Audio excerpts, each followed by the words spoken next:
Assalamualaikum warahmatullahi wabarakatuh.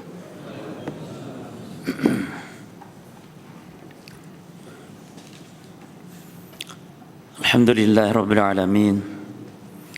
Sallallahu wa sallam wa baraka ala nabiyyina Muhammadin wa ala alihi wa ashabihi wa tabi'in wa man tabi'ahum bi ihsanin ila yaumiddin wa sallama tasliman katsira, amma ba'd. Para ikhwan dan akhwat kaum muslimin wal muslimat rahimani wa rahimakumullah, melanjutkan kitab Al-Kabair karya Al-Imam Adz-Dzahabi rahimahullah. Dan pastikan kitab yang kita kaji ini kitab Al-Kabair yang total kabirahnya itu yang 76, yang kitabnya kita share PDF-nya ya. Karena kitab Al-Kabair ini ada dua naskah yang beredar di tengah-tengah kaum muslimin. Yang satu yang lebih tebal, lebih banyak penjelasan-penjelasannya, namun banyak riwayat-riwayat yang tidak jelas, bahkan riwayat palsu di dalamnya. Nah, itu oleh para ulama dicurigai bahwa itu bukan karya Imam Adz-Dzahabi gitu, tapi ditulis Imam Adz-Dzahabi. Dan totalnya 70, total dosanya yang dibahas 70, tapi banyak penjelasannya, banyak riwayat-riwayat yang tidak jelasnya, bahkan ada riwayat-riwayat palsu. Adapun kitab yang kita kaji yang 76, yang itu hanya hadis-hadis saja, ada sedikit penjelasan dari Al-Imam Adz-Dzahabi. Para ulama mengatakan curiga dengan kitab yang totalnya 70 tersebut karena Imam Adz-Dzahabi itu ulama yang dikenal tegas dan ulama yang sangat kritis di dalam riwayat-riwayat hadis. Bahkan beliau termasuk ulama ahli jarah wa ta'dil. Ya. Kitab beliau kitab Mizanul I'tidal, kitab-kitab yang menunjukkan kekritisan beliau terhadap ilmu hadis. Maka kalau kitab Al-Kabair yang banyak riwayat yang tidak jelas itu, para ulama mencurigai dia bukan karya Imam Adz-Dzahabi, hanya dinisbatkan. Jadi ada berapa semuanya? Ya, ada yang 70 dan itu yang disinyalir tidak sah, disandarkan kepada Imam Adz-Dzahabi. Yang kedua yang totalnya 76. Ya. Itu saya punya terjemahannya, nanti dibagi. Kalau ngaji terjemahan itu tidak enak jemaah. Jadi jangan melihat itu kalau ngaji seperti ini, itu ngaji yang Arab yang tanpa terjemahnya. Ada penterjemahan untuk baca-baca aja di rumah, untuk baca-baca. Tapi kalau ngaji seperti ini, kitab kita harus sama dan jenengan menyimak kitabnya. Ya. Saya punya dua-duanya terjemahan, baik yang total 70 ataupun yang 70 berapa? 6. Jadi pastikan yang sahih yang total 76, yang hanya hadis-hadis saja. Ada sedikit penjelasan dari Al-Imam Adz-Dzahabi rahimahullah. Nah, ada lagi satu kitab Al-Kabair karya Syekhul Islam Muhammad bin Abdul Wahhab. Nah, itu lain lagi. Ya, jadi yang kita maksudkan karya Al-Imam Adz-Dzahabi ini ada dua. Yang satunya dicurigai bukan karya beliau atau keliru disandarkan kepada beliau. Nah, kalau kitab yang kita share itu halaman, sekarang pembahasan kita halaman 134, Al-Kabiratu Ar-Rabi'atu wal Khamsun, dosa besar yang ke berapa jemaah? Ar-Rabi'atu wal Khamsun, 54 ya. Ar-Rabi'atu wal Khamsun. Jadi kalau di dalam bilangan dalam bahasa Arab itu satuan didahulukan, puluhannya belakangkan. Ar-Rabi'atu 4, 50. Jadi 54. Ya, 54. Nomor hadisnya di sini 337. Pembahasan kita adalah al-'abdu al-abiqu wa nahwuhu. Pembahasan tentang hamba yang al-abik hamba yang kabur dari tuannya. Ya. Para jamaah sekalian, di dalam Islam perbudakan itu sangat ditekankan untuk diminimalisir. Makanya banyak fadilah-fadilah, bahkan banyak kafarat-kafarat itu dengan memerdekakan budak. Bahkan perintah ya untuk memerdekakan budak, para jemaah. Ini menunjukkan berarti Islam itu sangat membenci perbudakan. Namun kok Islam ada perbudakan dalam Islam ditetapkan? Iya, karena memang sebelum Islam sudah ada. Justru Islam mengatur perbudakan. Ya. Islam sangat menganjurkan untuk memerdekakan budak. Bahkan Allah sebutkan dalam surah Al-Balad, ya, kata Allah, fakku raqabah, falaqtahamal aqabah wa ma adraka mal aqabah fakku raqabah. Kata Allah Subhanahu wa taala, tahukah kamu apa jalan yang mendaki lagi sukar? Ya, yaitu memerdekakan budak. Ya, artinya jalan yang utama. Ya. Jadi harta itu digunakan, ditempuh di atas jalan yang mendaki lagi sukar. Fakku raqabah itu memerdekakan budak. Bahkan di dalam hadis kata Nabi sallallahu alaihi wasallam, ayyuma rajul a'taqa imra'an musliman, siapa saja orang Islam ya yang dia memerdekakan budak yang muslim. Jadi kalau memerdekakan budak nggak boleh yang kafir, jemaah. Kalau orang Islam punya budak kafir, nggak boleh dimerdekakan. Supaya apa? Bukan kita ini membenci kafir supaya tetap jadi budak, bukan. Apa hikmahnya, jemaah? Kalau budak kafir jangan dimerdekakan. Karena ketika dimerdekakan dia akan kembali ke negerinya yang kafir, sehingga dia akan tetap menjadi orang-orang kafir. Tapi kalau kita pelihara budak yang kafir, maka dengan itu semoga mendapat hidayah. Jadi target kita mendakwahi. Misalnya dengan kita bersikap baik kepada budak yang kafir, ya, terus didakwahi, bahkan ditawarkan kamu kalau masuk Islam dimerdekakan misalnya. Nah, demikian. Maka kata Nabi, siapa yang memerdekakan budak yang muslim, istanqadallahu bikulli ya, adwin, maka Allah Ta'ala akan memerdekakan ya, setiap anggota tubuhnya itu udwan minhum minan nar, ya, diselamatkan dari api neraka. Dan juga banyak hadis-hadis yang menunjukkan fadilah keutamaan untuk memerdekakan budak. Dan yang paling utama, budak yang dimerdekakan adalah budak yang paling mahal harganya. Ayur riqabi afdal. Nabi ditanya, ya Rasul, budak yang paling afdal dimerdekakan yang bagaimana? Kata Nabi, a'lah thamanan, yang paling tinggi harganya.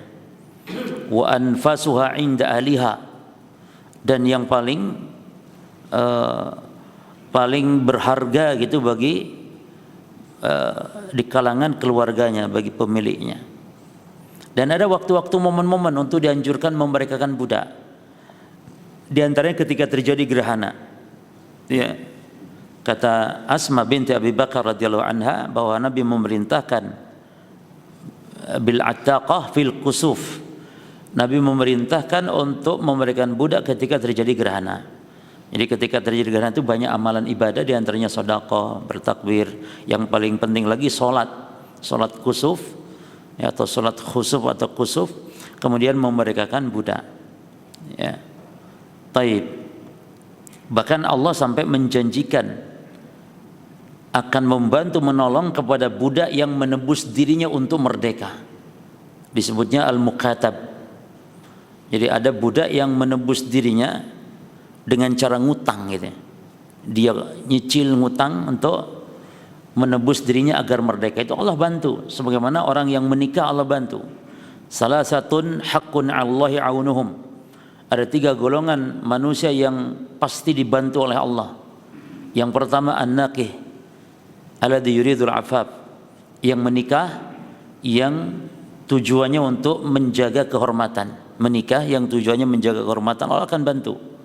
Lalu al-muqatab, ya, budak yang berusaha untuk memerdekakan dirinya, dan al-mujahid fisabilillah, dan yang berjihad di jalan Allah Subhanahu wa taala. Naam.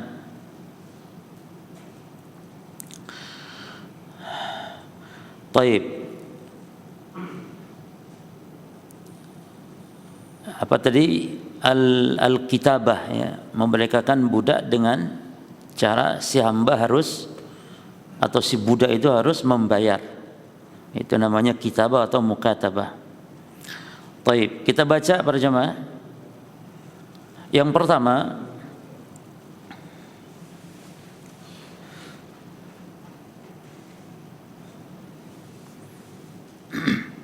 qala al-musannif rahimahullahu taala, al-Imam Adz-Dzahabi,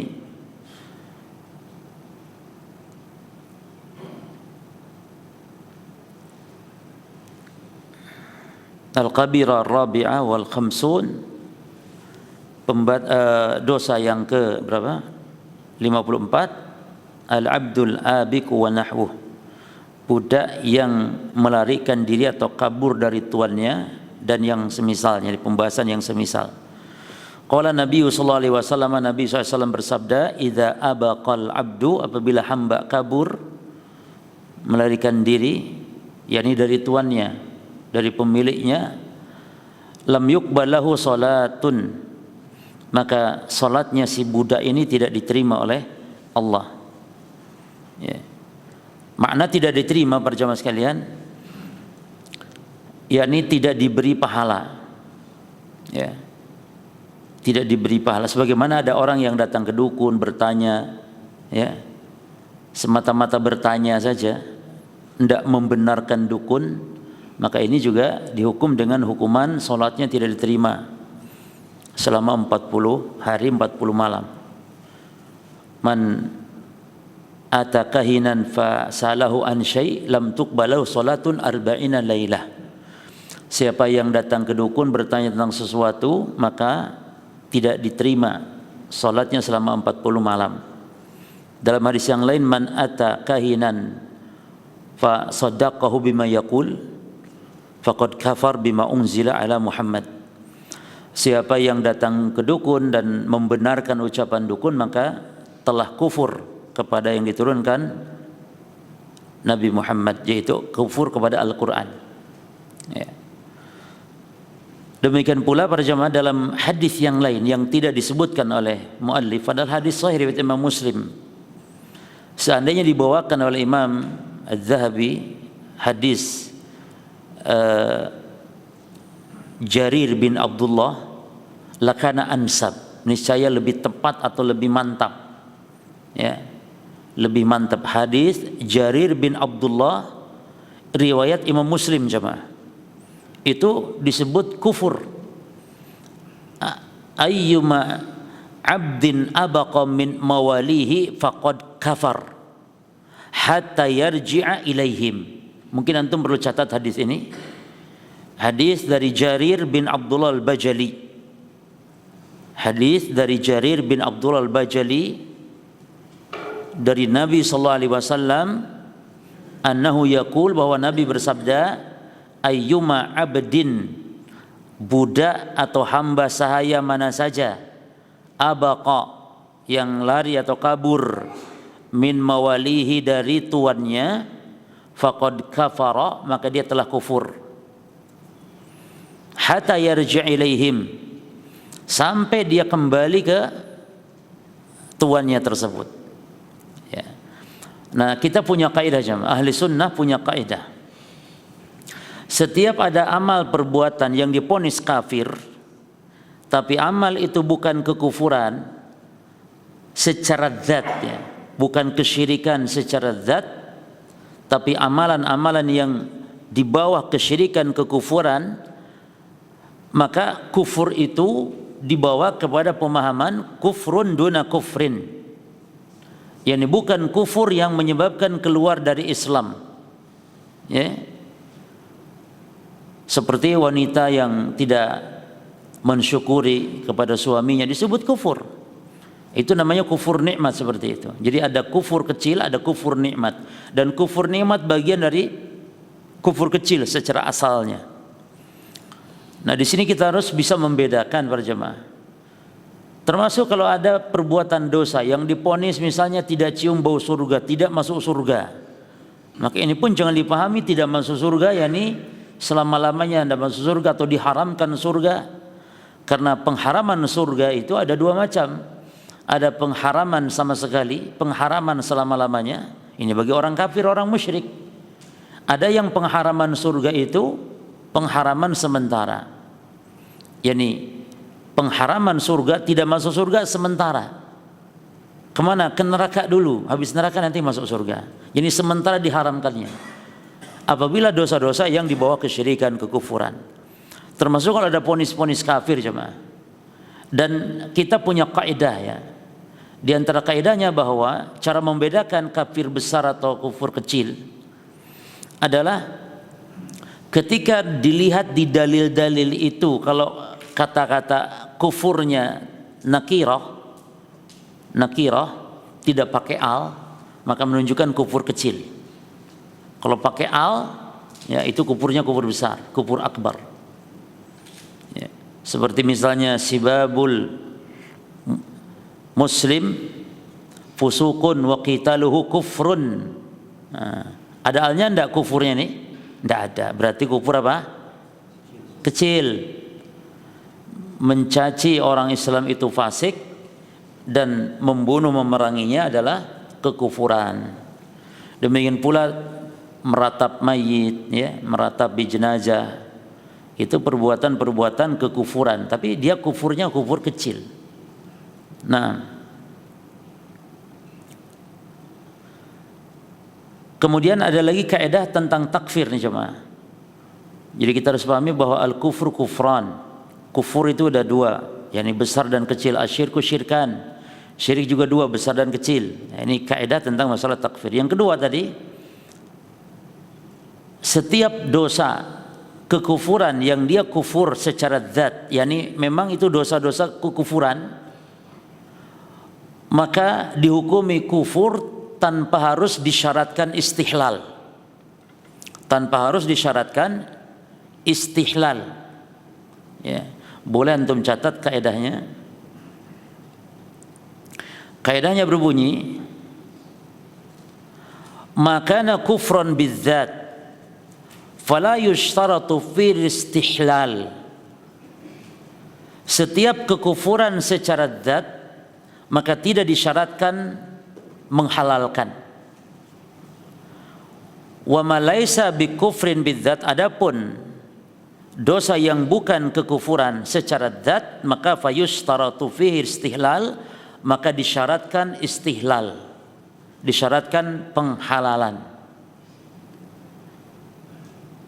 Contoh jemaah, ada orang yang berbuat kekufuran, misalnya sujud kepada berhala misalnya, itu langsung dihukumi perbuatan itu kufur tanpa harus ditanya dulu orangnya menghalalkan atau tidak. Langsung diponis ini kekufuran, orangnya jatuh kepada kekufuran tanpa harus ditanya, ente sujud ini menghalalkan sujud kepada berhala? Enggak usah ditanya. Tapi kalau ada orang yang berbuat dosa yang bukan kekufuran, maka tidak boleh dikafirkan sehingga dia menghalalkan. Kalau ada orang berzina, dikafirkan tidak? Menurut ahli sunnah jangan dikafirkan kecuali kalau dia menghalalkan zina. Bahkan walaupun tidak berzina. Kalau ada orang menghalalkan zina, maka dia kufur walaupun dia tidak berzina. Kalau ada orang Islam minum khamar, berzina, ini kan dosa bukan kekufuran secara zat, itu maksudnya. Ini kekufuran secara zat, itu kufur seperti nyembah berhala, itu jelas kekufuran secara zat. Tapi kalau berzina, minum khamar, ya, ini bukan kekufuran secara zat, tapi menjadi kufur ketika apa tadi? Menghalalkan. Nah, dua golongan yang sesat menyimpang. Yang pertama Khawarij. Kalau Khawarij itu tidak mensyaratkan istihlal. Pokoknya ada orang berzina, mau menghalalkan mau tidak, apa hukumnya menurut Khawarij? Ada orang berzina, orang Islam berzina, menurut Khawarij mau menghalalkan atau mau tidak menghalalkan zina, pokoknya setiap kali berzina atau satu kali taubat berzina, hukumnya apa? Kufur, orangnya kafir, kalau mati belum taubat kekal di neraka. Ini Khawarij. Berarti akidah Khawarij itu para jamaah tidak mensyaratkan istihlal secara mutlak. Pokoknya orang mau nyembah berhala, mau berzina, nyembah berhala sama berzina sama-sama. Sama-sama apa? Sama-sama kafir. Jelas? Satu lagi kelompok yaitu Murji'ah. Murji'ah mensyaratkan istihlal mutlak.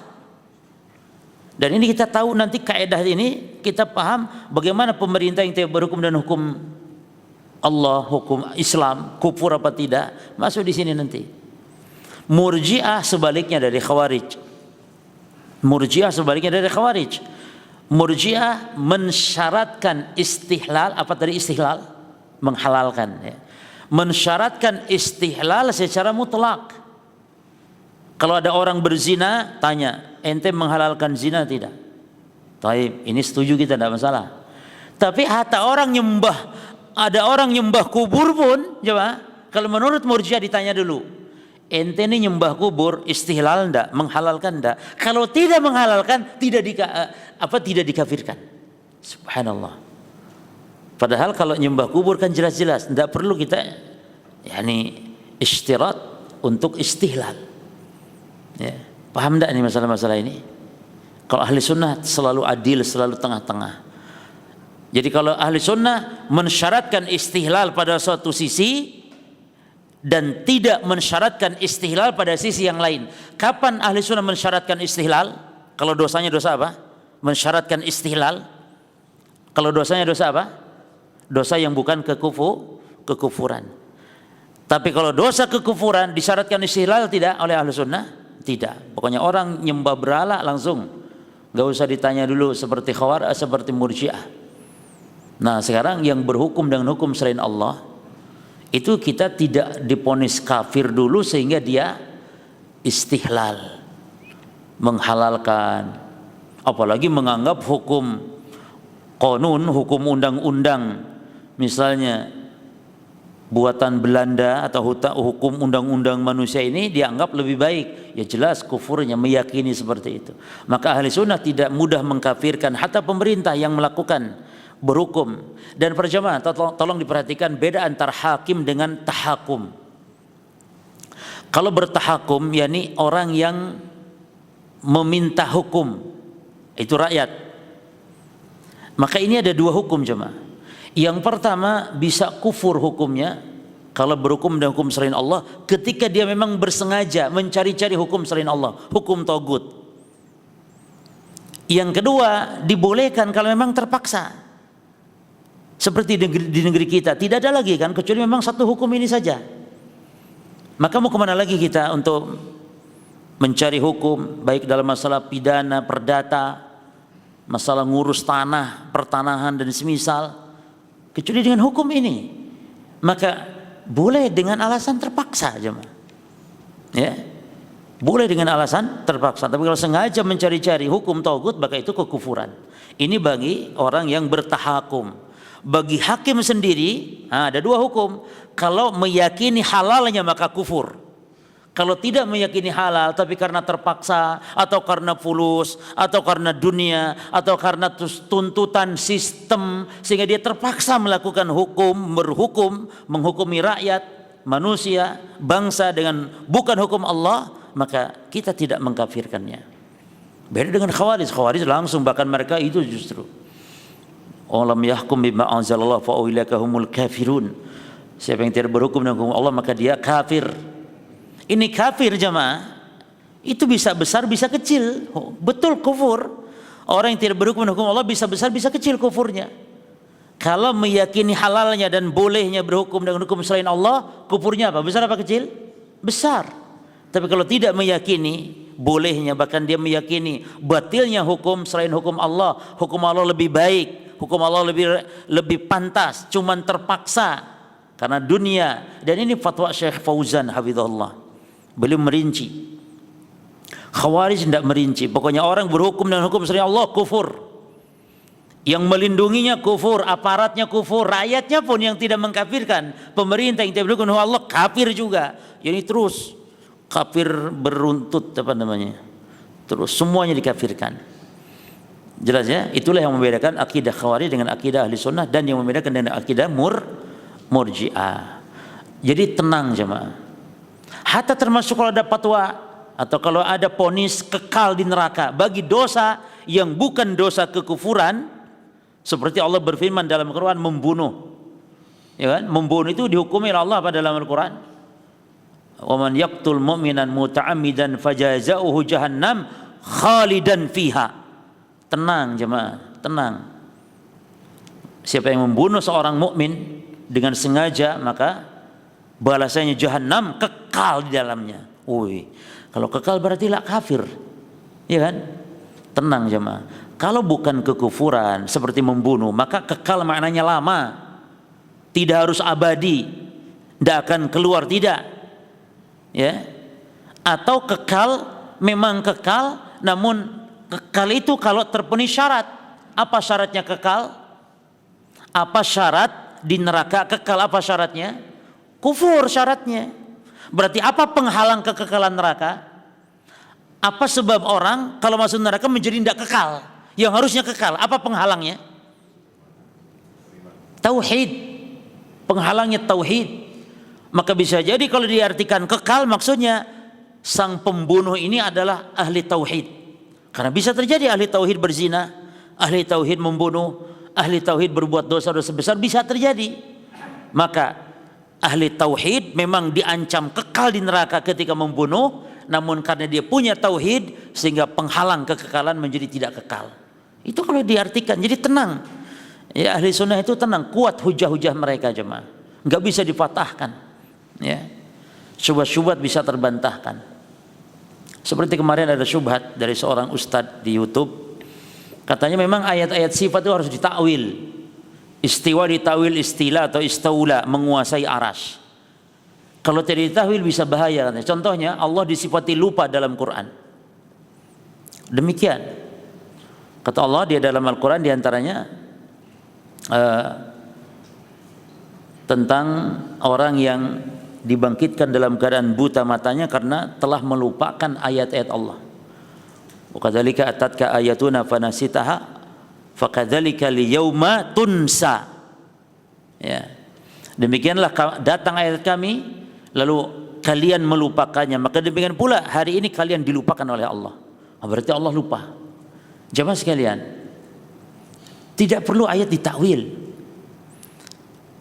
karena sifat lupa yang disandarkan kepada Allah adalah sifat yang lupa yang maknanya baik, dan sifat lupa yang tidak boleh disandarkan kepada Allah sifat lupa yang bermakna jelek. Arti lupa dalam bahasa Arab, ya, an-nisyan dalam bahasa Arab ada dua makna. Makna yang pertama, nasya ay taroka, at-tark. Lupa dalam bahasa Arab maknanya meninggalkan, ditinggalkan, yani dicuekin.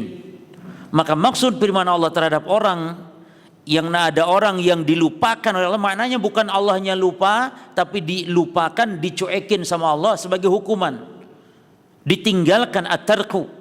Itu yang Allah disifati dengan sifat lupa. Jadi lupa bukan makna yang kedua. Apa itu lupa yang kedua maknanya? Al-ghaflah wadzuhul. Yani lupa ingatan. Yang dulunya ingat lupa. Seperti antum naruh tang, naruh obeng, naruh benda, barang, ndak ingat. Itu namanya antum lupa, bukan at-tark, tapi lupa al-ghaflah.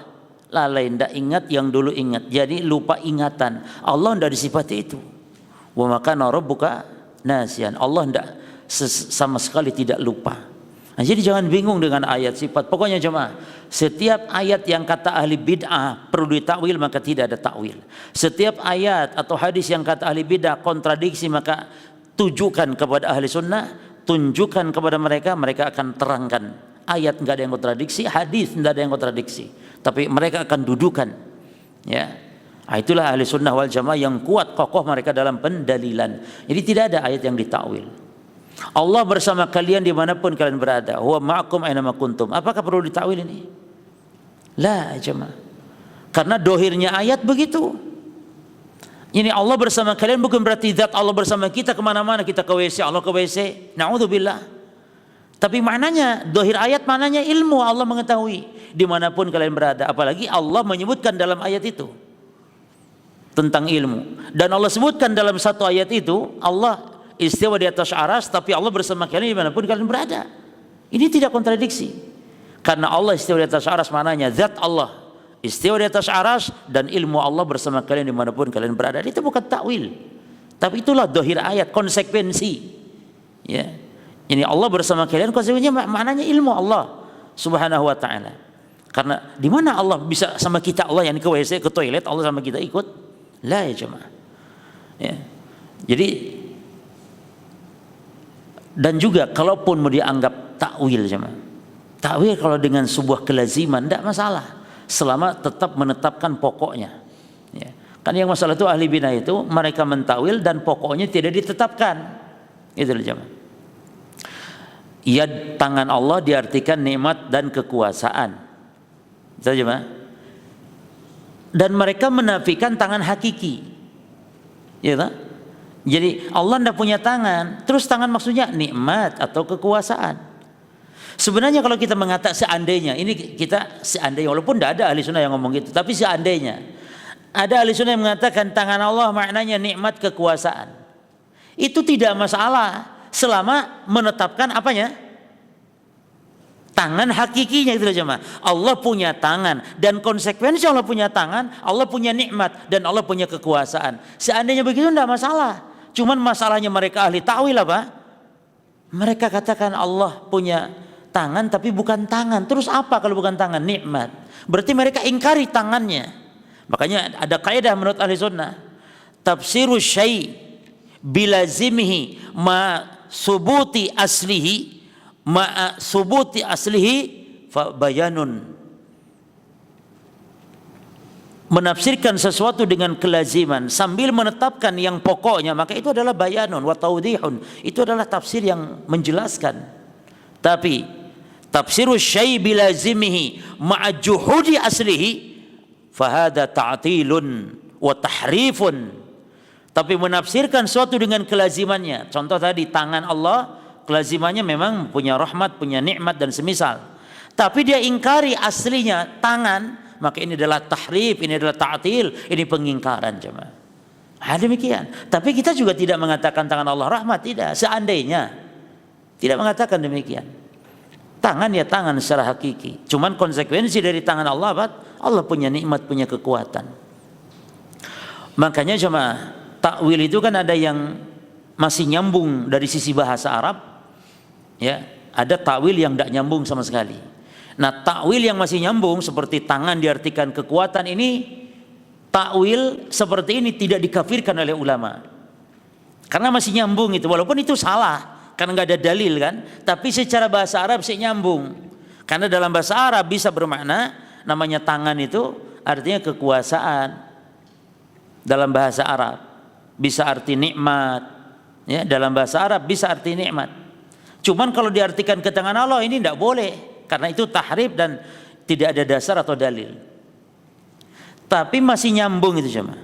Makanya Asy'ariyah, Maturidiyah, Kulabiyah yang mentakwil dengan takwil yang musawwig bil lughatil arabiyyah, takwil yang masih nyambung dalam bahasa Arab, tidak dikafirkan oleh para ulama. Tapi takwil yang kedua ini takwil yang tidak nyambung dari sisi bahasa Arab.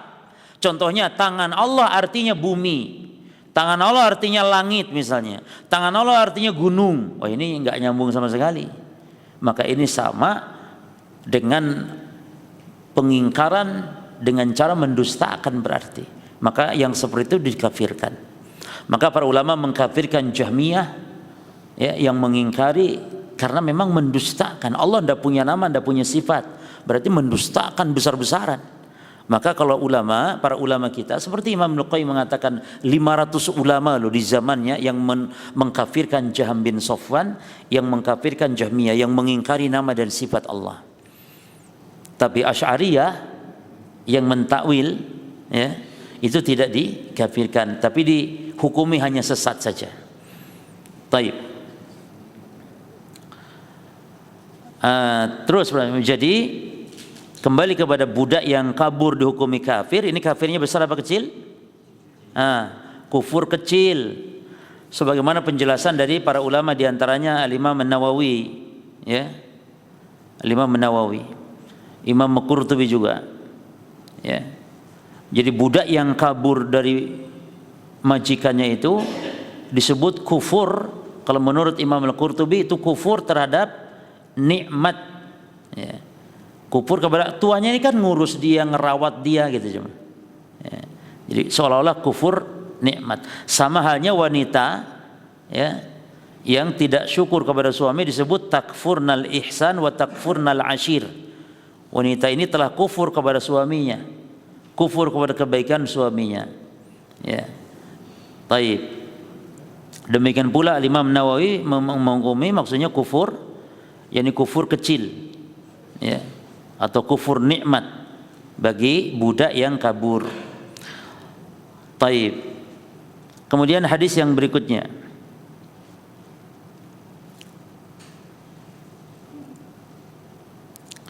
Warawa Ibnu Khuzaimah yang sebelumnya. Wa qala sallallahu alaihi wasallam ayyuma 'abdin abaqa faqad bari'at minhu dhimmatu, rawahuma Muslimun. Jadi hadis yang satu dan kedua ini sama-sama diriwayatkan oleh Imam Muslim. Budak mana saja yang kabur maka sungguh dia telah bari'at minhu dhimmah. Maka jaminan dhimmah itu jaminan telah terlepas darinya. Ya. Apa maksud dhimmah berlepas darinya? Dhimmah itu apa? Jaminan. Yang kata para ulama ini mirip dengan makna yakni Islam tidak menjamin lagi, itu maknanya. Berarti kufur. Dan kufurnya kufur kecil. Jadi kata-kata bara'at dhimmah itu kekufuran maknanya. Dan ditegaskan dengan hadis tadi, dari hadis siapa tadi? Jarir bin Abdullah Al-Bajali. Ya. Ayyuma 'abdin abaqa faqad min mawalihi faqad kafar. Budak mana saja yang kabur dari majikannya atau dari tuanya maka dia telah kufur. Dan sekarang pembantu-pembantu rumah tangga ya yang ada di Saudi Arabia itu, sebagian orang hukumnya itu budak katanya. Lah ya jemaah, itu pekerja ya, jangan dianggap budak. Orang-orang jahil saja yang menganggap itu budak. Ada kontrak kerja dan tidak ada sebenarnya, kecuali hanya orang-orang juhala saja, orang-orang jahil yang menganggap itu budak. Karena kalau budak itu cuma konsekuensinya itu halal disetubuhi, itu konsekuensi budak. Tapi yang boleh disetubuhi kalau tuannya laki-laki, budaknya perempuan. Tapi kalau budaknya laki-laki, tuannya perempuan, boleh tidak minta disetubuhi sama budak laki-laki? Tidak boleh. Jangan dibalik. Yang halal itu budak disetubuhi adalah ketika budak itu perempuan, tuannya laki-laki. Itu namanya milkul yamin. Ya, sekarang kalau antum mau beli katanya konon ada di Afrika sana tapi budak yang bisa dibeli sekarang. Ya. Nah, jadi konsekuensi budak itu berjamaah banyak. Yang pertama dia halal disetubuhi tanpa harus nikah. Tapi kalau budak mau kawin sama orang lain, budak ya harus nikah. Jelas. Misalnya mau diizinkan oleh tuannya nikah boleh, tapi harus nikah. Kalau dengan tuannya bersetubuh boleh. Ya. Jadi yang halal itu istri kita, yang kedua budak-budak perempuan yang kita miliki. Nah, itu yang dihalalkan. Kemudian warawa Ibnu Khuzaimah fi sahihi min hadithi Jabir radhiyallahu anhu qala. Imam Ibnu Khuzaimah meriwayatkan di dalam kitab sahihnya dari hadis Jabir, semoga Allah meridhoinya, qala, dia berkata, qala Rasulullah sallallahu alaihi wasallam, Rasulullah SAW bersabda, salasatun la yaqbalullahu lahum salatan. Ada 3 golongan manusia yang tidak diterima salatnya. Wala yas'adu lahum hasanah, dan kebaikan pahala tidak naik dari mereka. Ada dalam riwayat yang lain tuh tidak melampaui kepala-kepala mereka. Yani maksudnya tidak diterima, tidak diberi pahala maknanya cuma. Ya. Yang pertama al-abdul abiku hatta yarji'a ila mawalihi.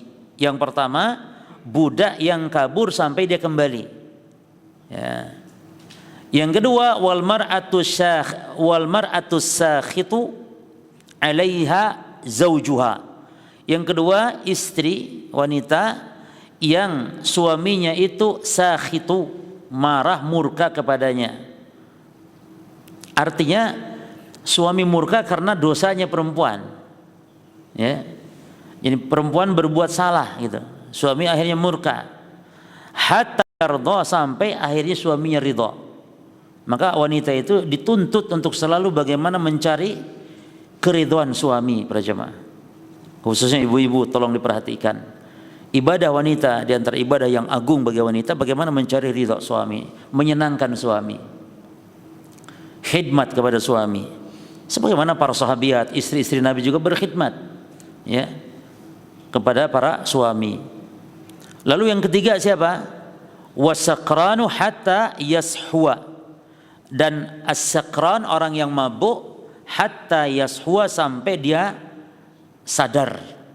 Nah, ini tiga orang ini tidak diterima sholatnya dan amal kebaikannya tidak akan sampai ke langit.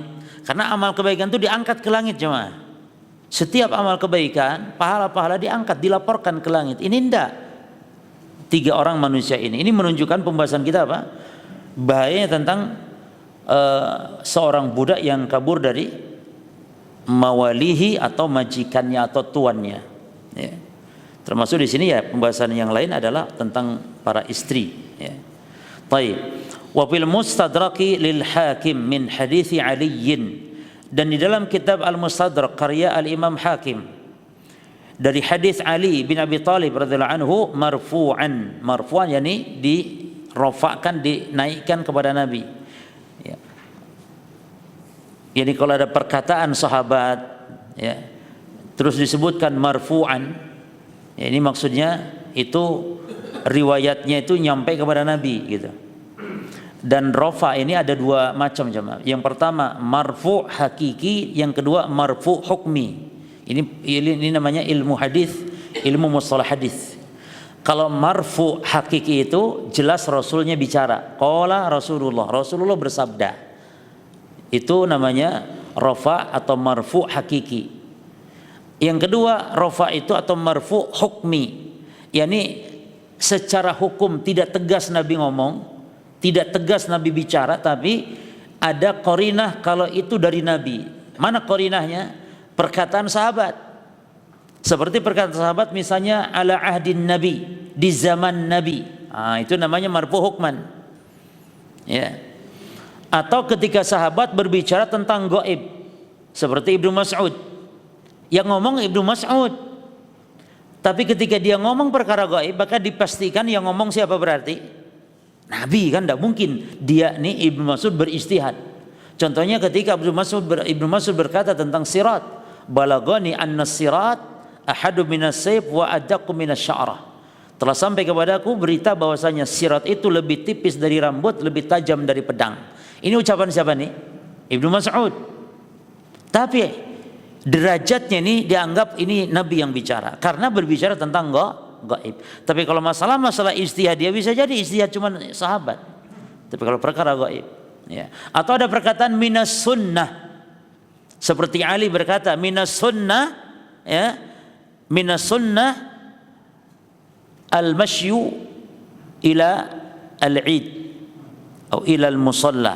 Di antara sunnah adalah berjalan kaki menuju tanah lapang untuk sholat id. Nah, kata-kata minas sunnah ini menunjukkan itu Nabi yang bicara, walaupun Ali yang bicara. Kenapa? Karena ada kata-kata minas sunnah. Baik. Marfu'an. Jadi ini Nabi yang berbicara. La'anallah man tawalla ghaira mawallihi. Allah melaknat, ya, siapa? Orang yang tawalla, orang yang berwala kepada yang bukan tuannya. Apa arti wala jemaah? Wala ini masalah perbudakan. Makanya tadi mu'alif memberi judul dosa budak yang kabur dan yang semisal. Yani permasalahan budak ini dia.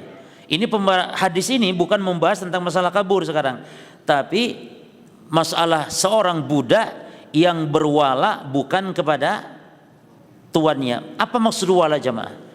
Disebut maula kan ya, seperti ada seperti namanya ada sahabat misalnya Humran, namanya Humran, bukan sahabat ya, dia Humran maulanya Utsman ya. Ada orang namanya Humran maulanya Utsman.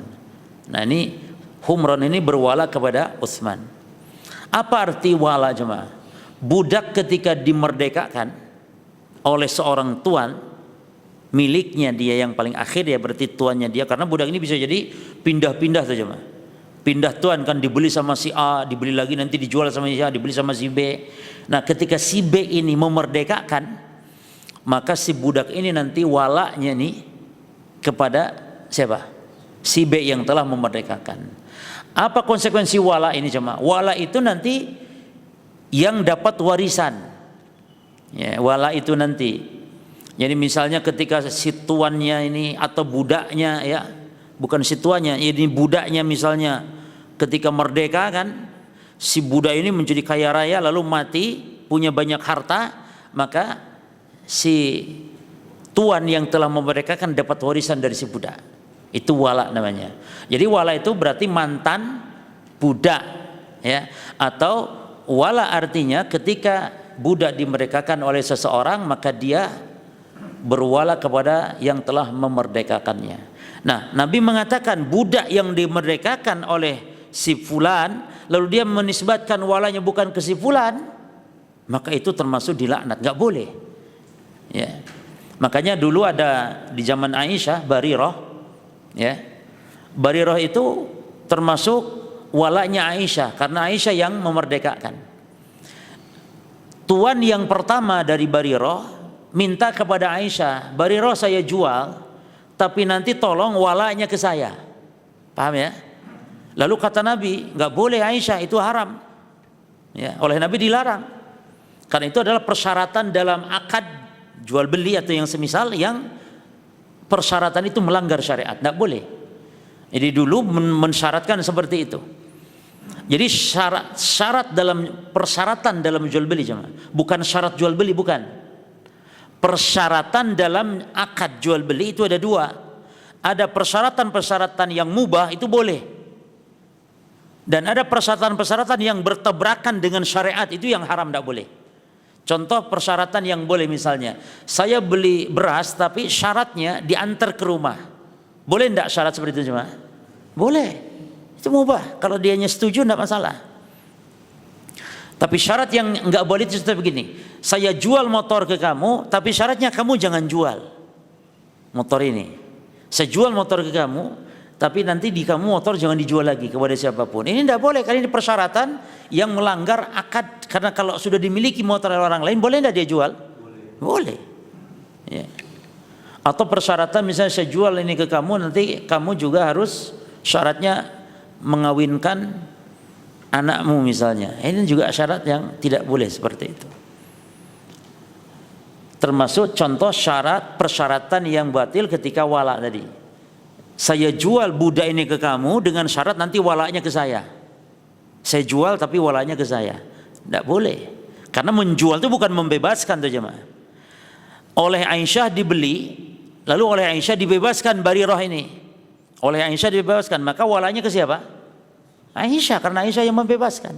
Itu. Jelas ya? La'anallah man tawalla ghaira mawalihi. Taib.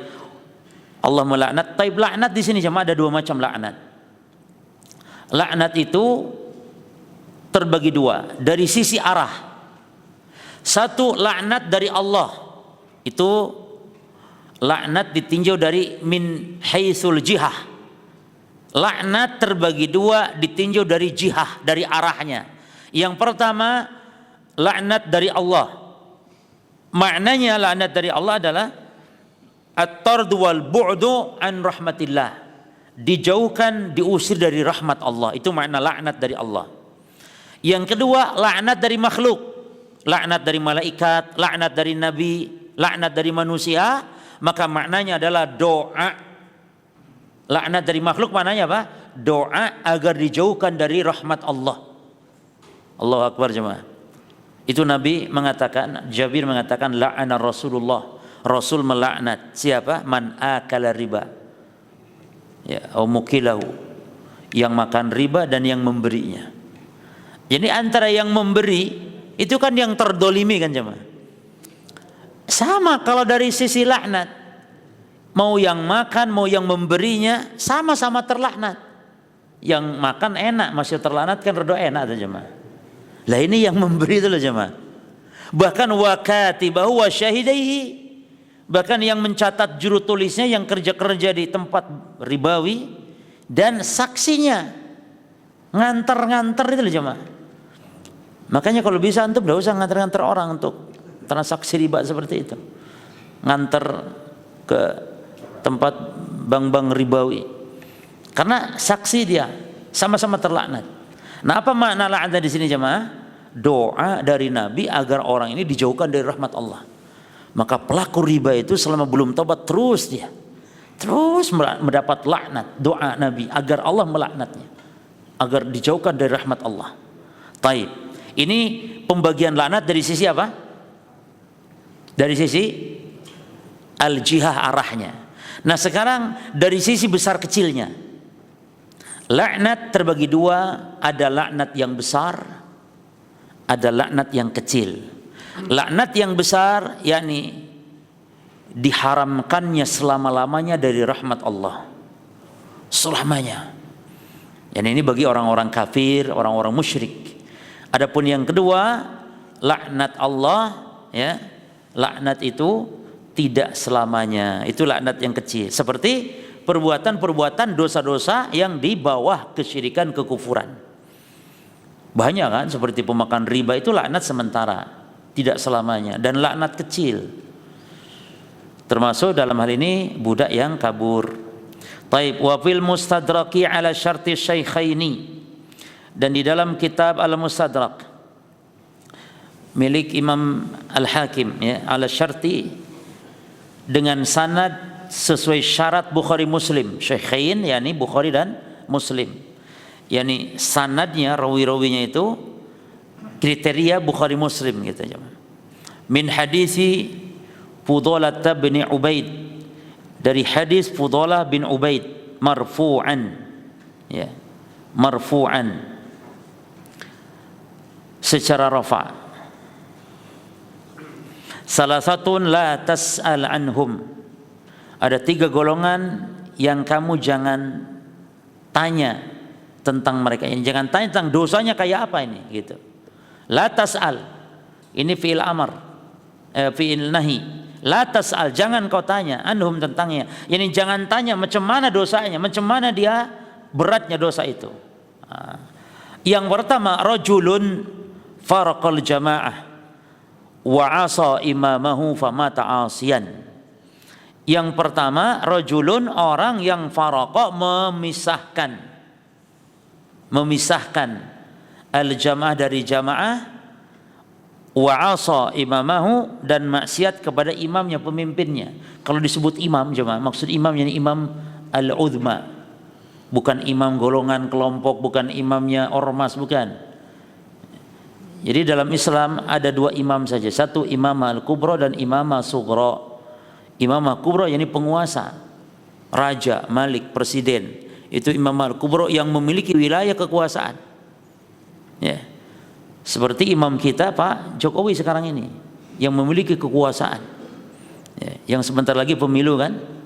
Sudah habis kan periodenya? Baik, itu imamah kubra. Yang kedua imamah sughra. Imam kecil itu dalam sholat berjamaah. Maka antum juga bisa menjadi imam. Imamah sughra, tapi yani imam sholat berjamaah itu imamah berjamaah, ya. Imamah yani keimaman, kepemimpinan. Nah, yang dimaksud memisahkan dari jamaah dan asa imamahu yani bermaksiat kepada imamnya, ini menyempal dari pemerintahan, memberontak kepada pemerintahan, itu maksudnya. Lalu mati famata asian, berarti dia mati dalam keadaan bermaksiat, seperti itu. Seperti barang siapa yang mati dan tidak ada baiat di lehernya, maka mata mitatan jahiliyah, mati seperti bangkai jahiliyah.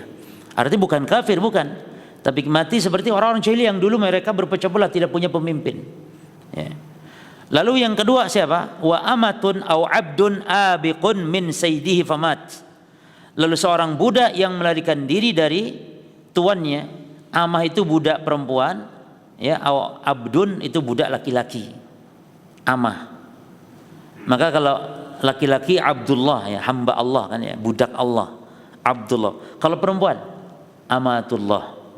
Jadi antum kalau memberi nama anak perempuan, mau disandarkan penghambaan kepada Allah, anak perempuan, maka pakai nama amatullah. Ya, jangan Abdullah. Karena kalau Abdullah laki-laki, kalau perempuan amatullah. Yani budak perempuan Allah maksudnya. Baik.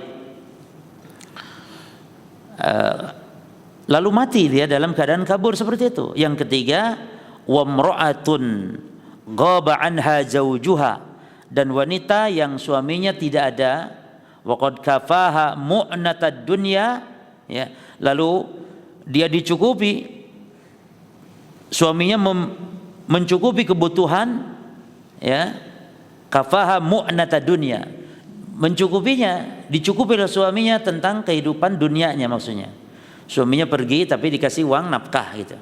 Namun wanita ini fa tabarrajat ba'dahu, tapi wanita ini dia malah keluar rumah dalam tanpa izin suami, lalu tabaruj pula, menampakkan auratnya. Jadi suaminya safar misalnya, ya, suaminya safar, kemudian sudah ditinggali oleh suami segala kebutuhannya, lalu dia keluar tanpa izin sambil membuka aurat, maka ini wanita sangat besar dosanya. Ya. Baik, ini dia di antara hadis-hadis yang bisa kita baca para jemaah. Saya kira cukup, ya. Cuman ada penjelasan sedikit dari Syekh Ibnu Utsaimin dalam kitab Riyadhus Shalihin. Ya. Kata beliau tentang pembahasan hadis tadi itu, hadis Muslim. Jadi di dalam kitab Riyadhus Shalihin ada hadis tadi, hadis yang menyatakan bahwa siapa budak yang kabur dari tuannya maka dia kafir. Ada hadis itu. Nah, Ibnu Utsaimin rahimahullah menjelaskan, kata beliau, al-abdu yani al-mamluk wa ibaquhu harabahu min sayyidihi. Yang dimaksud dengan hamba di sini maknanya budak, hamba sahaya. Dan maksud dari kabur yakni kabur dari tuannya. Wa dzalika anna al-'abda mamlukun li sayyidi fi dzati wa manafihi. Karena budak itu adalah milik tuannya baik pada zatnya ataupun pada manafihi. Baik pada zat budaknya atau pada tenaganya. Jadi budak itu jemaah, budak itu ya dalam hukum Islam, budak itu dia, dan ini juga hukum-hukum sebelum Islam demikian. Budak itu adalah zatnya, ya, badannya istilahnya, milik tuannya, termasuk juga kemanfaatannya, ini apa maksudnya kemanfaatan ini, tenaganya. Makanya budak itu kalau yang tenaganya kuat itu ya mahal, karena bisa dipekerjakan, dan nanti hasil uangnya milik siapa jemaah? Milik tuan. Budak itu tidak punya harta. Makanya diperintah oleh Islam untuk berbuat baik kepada budak, kasih makan, pakaian itu yang baik. Karena budak tidak punya apa-apa. Jadi harta itu milik tuannya. Jelas jemaah, ya? Maka budak ini jemaah dari satu sisi dia seperti binatang. Dari satu sisi, ya, ini dalam masalah hukum. Ya, ini dari sisi apa seperti binatangnya? Dari sisi dia tidak punya apa-apanya, karena semuanya milik tuannya. Dari sisi itu. Di sisi lain dia manusia. Dari sisi lain manusia. Dari sisi apanya? Dari sisi taklifinya, terkena kewajiban, wajib ibadah, kan budak itu juga wajib ibadah, salat, wajib yang lainnya. Ada hak untuk menikah dan semisalnya. Dari satu itu manusia, dari sisi lain seperti binatang. Maka ketika kabur, fa idza haraba faqad fawata ala sayyidihi dzalik. Ketika kabur, maka majikannya akan kehilangan semua itu. Ya. Sehingga istilahnya budak itu telah berkhianat seolah. Wa qad waradal wa'id fi hadza, dan telah datang ancaman yang besar kata Syekh Utsaimin tadi, sebagaimana disebutkan juga oleh Imam Dzahabi tadi. Nah, apa ancamannya? Kata beliau, fahdi salatu uqubatin wal billah. Ada 3 hukuman ancaman untuk budak yang kabur. 1, annahu bara'at minhu dhimmah, kama fi hadis Jarir. Yang pertama, terlepas dari dhimmah, ya, perlindungan Islam. Itu yang pertama. Yang kedua, annahu kafir. Walakinnahu, kata Syekh Utsaimin nih, walakinnahu laisa kufran mukhrijan 'anil millah. Kufur budak ini namun bukan kekufuran yang keluar dari Islam, kufur kecil. Terus yang ketiga apa? La tuqbalu sholatuhu. Apa? Salatnya tidak diterima, yakni tidak diberi pahala. Nah, Syekh Utsaimin membahas tentang salat dan diterima itu. Ikhtilaf ulama, apakah salat yang tidak diterima ini maksudnya apakah salat wajib atau salat sunnah saja atau wajib dan sunnah? Maka ada beda pendapat ulama. Sebagian ulama, kata Syekh di sini dijelaskan, salatul faridah maqbulah lianna zamanaha mustathnan syar'an. Yang tidak diterima itu adalah salat sunnah saja, tapi salat wajib diterima. Ya. Salat fardu masih diterima karena dia salat secara syariat, waktunya dikecualikan. Ya. Beda dengan salat-salat sunnah kan itu.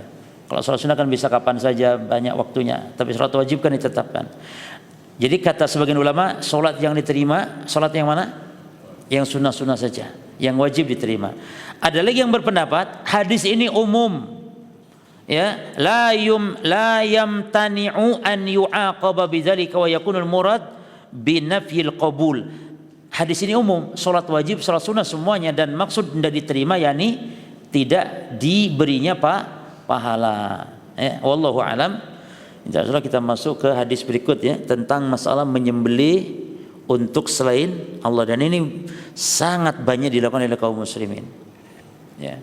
Apalagi saudara-saudara kita yang di pesisir pantai, ya, mereka menyembelih sebagai sedekah laut dan semisal. Ini dibahas oleh Imam Adz-Dzahabi, dibawakan dalil-dalil dalam masalah ini. Termasuk juga menyembelih untuk selain Allah itu menyembelih dengan menyebut nama untuk selain Allah, atau menyembelih untuk selain Allah walaupun baca bismillah. Ya. Jadi nanti ada 4 golongan, kita akan bahas insyaallah dalam masalah ini. Jadi ada orang yang menyembelih baca bismillah tapi untuk Nyi Roro Kidul, tapi bismillah. Ada orang yang untuk untuk Allah tapi menyebut nama selain Allah. Ya. Untuk Allah tujuannya, tapi menyebut nama, misalnya berkurban untuk Allah, tapi dia sebut misalnya bismi Syekh Abdul Qadir Jailani misalnya. Ada lagi yang menyebut nama selain Allah dan memang untuk selain Allah. Ini yang paling buruk tentunya. Ya. Terus ada lagi yang menyebut nama Allah dan memang untuk Allah. Jadi ada 4 golongan manusia dan ada hukumnya masing-masing. Wallahu a'lam. Cukup jemaah ya? Ada yang tanya, monggo, satu saja, 1, 2 pertanyaan. Enggak. Ustaz, itu seperti contohnya sahabatnya Rasulullah itu namanya Bilal. Itu kan termasuk budak yang dulunya. Itu sampai disiksa. Itu gimana? Bilal maksudnya. Ya, Bilal. Nah, jadi Bilal itu sudah menjadi budak sebelum Islam datang, ya.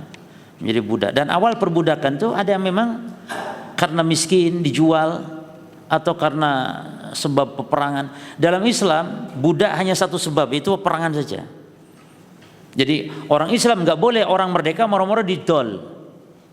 Orang merdeka padahal dijual gitu, karena seperti ada sekarang istilah penjualan manusia kan ya, untuk jadi pelacur dan naudzubillah seperti ini. Tidak boleh. Dalam Islam satu saja, itu peperangan. Ketika perang dengan orang kafir itu pun, maka dia tawanan-tawanan atau yang serahkan dari orang-orang kafir, maka menjadi budak-budak kaum muslimin. Ya, jadi dulunya memang sudah menjadi budak, lalu datang Islam oleh Abu Bakar, dibeli dari orang kafir, lalu dimerdekakan oleh Abu Bakar Siddiq radhiyallahu anhu. Berarti Bilal itu walaknya siapa? Abu Bakar, karena Abu Bakar yang telah memerdekakannya. Demikian. Ya, cukup ya. Subhanakallahumma bihamdika asyhadu an la ilaha illa anta astaghfiruka wa atubu ilaik. Assalamualaikum warahmatullahi wabarakatuh.